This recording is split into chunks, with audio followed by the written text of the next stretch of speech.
Hello,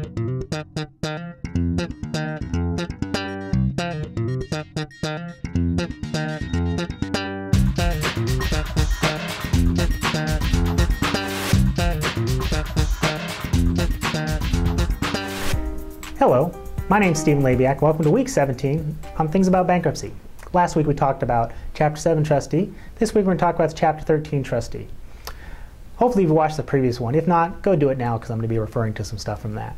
So, whereas the Chapter 7 trustee and Chapter 13 trustees have some similarities, there are differences. Both of them hold your property.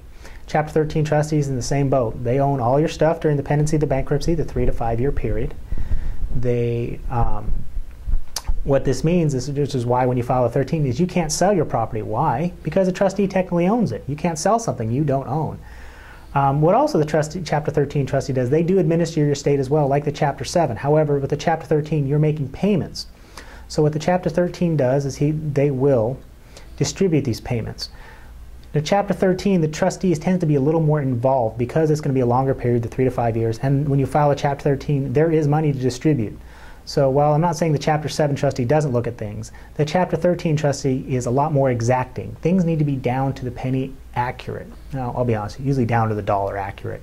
We do tend to round off.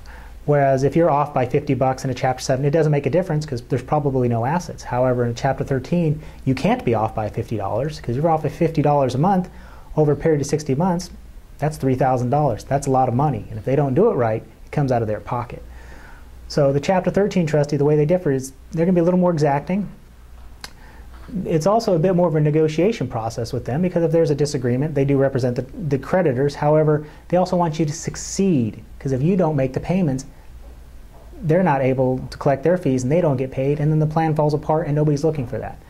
So like the Chapter 7 trustee, they do hold their assets, but they also take a bit more of an ongoing role because it is a monitoring function for the next 3 to 5 years. If you need to incur more debt, you do have to ask them for permission.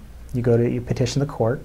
Because it is a 3 to 5 year period, the Chapter 13 trustee will be a little bit more involved, but they, like I said, they also stated earlier, they do have more of an interest in you succeeding because if you don't succeed, nobody gets paid.